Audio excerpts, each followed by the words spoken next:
I have two thank yous to say. The first one is genuine, and the second one might be a little sarcastic. So first, to all of you, thank you. Thank you for all that you do. Thank you for who you are. You've built amazing businesses, and my family and I are so blessed because of what you do. So thank you.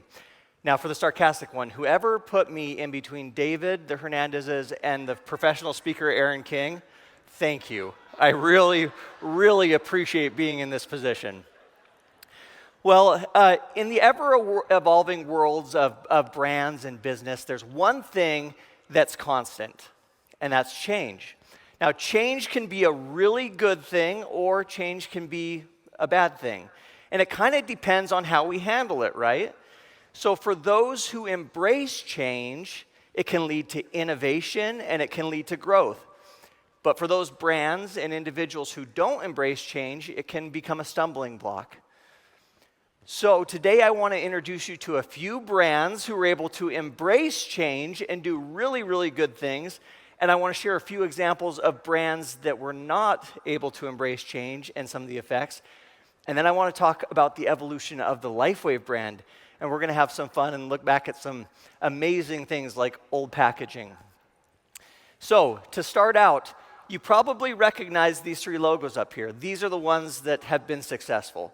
So let's talk about Apple. So Apple started out as a personal computer company. That was it. What if they had stopped there? But they didn't. In 2007, they introduced something. Does anyone know what happened in 2007 that really changed the game? The iPhone.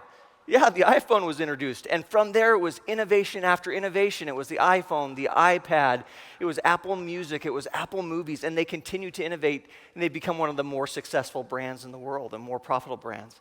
Amazon started out in 1994 as an online bookseller. Can you imagine what life would be like if they had just decided that selling books was good enough?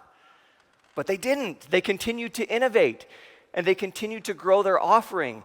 And now they introduce such innovations like one-click shopping, right? Which is something that all brands aspire to have, one-click shopping. They also have Amazon Web Services and Amazon Home, like Alexa and the Echo and the Dot and all of these other innovations, and they continue to grow and innovate. Starbucks, you'll notice their logo up here, it doesn't have coffee on it. It used to be Starbucks coffee. But what they realized is that in order to continue to be successful and continue to grow, they needed to expand their product offering. So they went into food, and they went into tea, and they went into some locations, alcohol. But not just that. They even evolved the way that they talked about themselves and their positioning. I mean, there's a reason that we pay an exorbitant amount for a cup of coffee at Starbucks. It's a thing, right? So those are brands that were able to embrace change and be successful. Now let's take a look at a couple of brands that weren't able to. BlackBerry. So BlackBerry once was a titan in the executive world of business phones. Every executive out there had their BlackBerry. It was an email machine, and everything was good. But then something happened in 2007. The iPhone was introduced, and BlackBerry didn't move to the touch screen, and they failed to innovate. Next, we have Blockbuster. So Blockbuster, I don't know if you guys remember, I remember walking in Blockbusters as a kid and looking at the movies and walking up and down the aisle, and it was a real thing. Well, they had an offer, or they had an opportunity to buy Netflix, and they didn't. Yeah. And so Blockbuster, they didn't innovate, and what ended up happening is they used to be a Blockbuster in almost every town, and now I think they're down to maybe one store. Garmin's another great example of a company who was just an absolute titan in both navigation software and navigation hardware. But with the introduction of smartphones, one of the things that happened is that they failed to introduce their software and integrate and innovate with those phone providers. And what happened instead is you have Apple Maps, and you have Google Maps, and you have these other navigation programs, and the actual navigator in the car almost became obsolete. So why are we talking about this? Why is this so important? Because innovation and change is a big part of growth. It's a big part of how you continue to be the best that you can be. Now, when you look at LifeWave, we've done a lot of changing over the years. We've done a lot of innovating over the years, and we'll continue to do a lot of innovating. But LifeWave, the products that we offer today, and the products that we're going to offer in the future, have not only the ability to touch and bless hundreds of thousands of lives, but the ability to change humanity. Think about that for a second. We are a technology company. And as we continue to evolve our brand, I'm telling you, the things that are coming down the road would blow your mind. Now, technology was at the very foundations of this company, and technology is going to be at the very core of this company's future. So let's take a little bit of a look at our product branding, first of all. So when you look at our product branding, take a look at 2011. Was anyone here in 2011? Raise your hands. Yeah? So we've innovated a little bit, and we've changed our product line now in 2023 to look the way that it does today. Now look at the enhanced aesthetics, the clarity, and the customer appeal.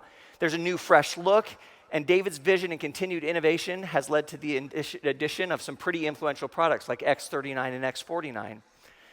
Let's look at our visual brand evolved a little bit more. So these were on the top here. What you see are event branding pieces from 2006 to 2016. Was anyone at any of those? Okay.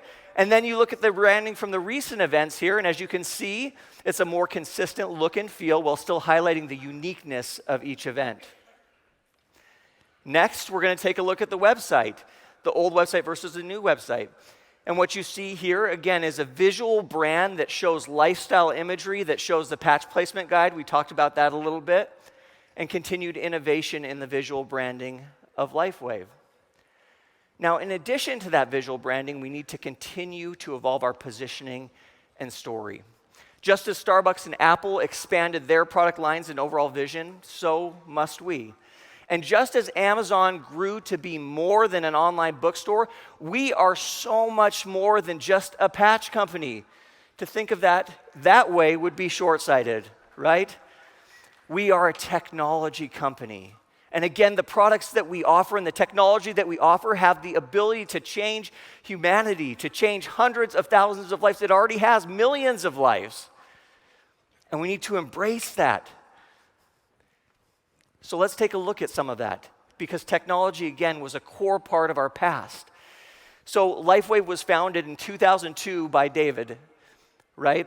But before that, he owned a company. And hold on, I just have to read here because, let's see, they invested in diverse technologies like producing hydrogen and oxygen, multi-fueled bladeless turbine power generation systems, and metal combustion rocket engines. So just the stuff that we all work on in our spare time, of course. Aren't we so lucky to be led by such a visionary and such a smart individual? Absolutely. Then in 2008, David turned his attention to the up-and-coming field of stem cell research and the benefits that that could offer. And they started researching pulsed electromagnetic fields and what effect that had on stem cells. There were studies done at the National University of Ireland that found that it was effective. And all of that led to over 70 global patents on medical devices that he has. Yeah, absolutely. Other research investigated the use of specific wavelengths for the improvements of copper peptides. I think David mentioned some of those. We all know what they are, the copper peptides, the ones that were discovered by Dr. Lauren Picard. Now, this study is known as photobiomodulation, and it shows great promise for the future of medicine. LifeWave hopes to one day offer an electronic device capable of elevating these peptides as well. Why is this important? Now, by the way, this entire story is now on our website, on the X39 page, and you can start to understand and read about the foundations of LifeWave, the technology that got us where we are. And then in 2018, LifeWave had been continuing its research into phototherapy, and the emphasis of this research was to investigate better methods for enhancing the flow of energy in the body and significantly improving athletic performance. The result was X39. It was a new product for gently stimulating the skin with light for enhancing the flow of energy, improving strength, stamina, overall athletic performance, and even sleep. So who in this room has tried X39? Raise your hand. Woo! Woo! Absolutely, right? Every one of us has. Now let me ask you this. Who's seen an improvement in your vitality and wellness because of X39? Look around. Every single hand in this audience went up. Every single hand. That's the power of the patch. Use it because it works. I remember giving it to my mom, and I just gave it to her and said, what is this? And it was like my second day, and I was like, I don't know, but I know you're supposed to put it on. And she came back in a week, and she goes, what is this? What is this thing? And I need more. It's the power of the patch. It works. And when you have a product that works, that's the most important thing. Just like X39, the rest of our wellness products work in harmony with your body's natural energy, unleashing a reservoir of vitality and enabling your body to do what it was meant to do, only better, using phototherapy. And our journey is just beginning. All right, let's take a little bit of a look here at some of the tools that we're going to be enhancing because we are a technology company. So for example, in the US, we launched a beta program a couple of weeks ago on the InTouch app. We now have an instant enrollment feature where brand partners can send an enrollment link to someone. They can click on it in just a few quick clicks. They can be enrolled as a LifeWave brand partner. If you don't have the app, get it. And we hope to roll this out globally. We hope to continue to expand this. Additionally, for those that live in the US, you'll notice that this last week on Monday, we made some enhancements.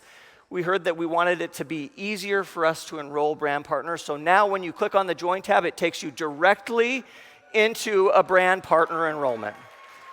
And we'll roll that out globally over the next couple of weeks. Additionally, we are launching product education toolkits. These are a one-stop hub for all things related to products. So we're going to have product imagery, product FAQs, social media assets, presentation decks, testimonials, and patch placement guides, and so much more. And this will all be available in your back office with updated branding and updated messaging here starting within the next couple of weeks around the globe. And we're going to continue on by introducing things like AI in the call center to help reduce call volume. We're going to introduce segmented audiences and being able to speak to you and communicate better to you, and so much more. Now, let's talk a little bit about global offices. So just like a Starbucks or McDonald's, if you were to walk into those around the globe, you would know where you were, right? So for those of you who have not had the opportunity yet to see our offices around the globe, I wanted to take you on a quick tour. So first and foremost, we have our offices in Asia. So as you can see here, this is Malaysia. We have an office in the Philippines. We have an office in Taiwan. We have an office in Thailand. We have an office in Japan as well. We have our European office where all of our products are manufactured. And then, I don't know if you guys knew this, but we just recently opened an office in Guadalajara, Mexico. Right? Just this last month. And it's a beautiful new office with beautiful new branding. So we're so excited to be there. But here's the problem that I see.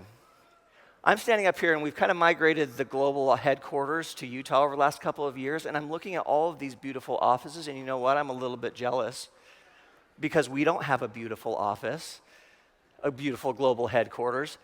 Well, coming in Q1 of 2024, we're going to offer a future global headquarters for LifeWave is going to be based in beautiful Draper, Utah, just outside of Salt Lake.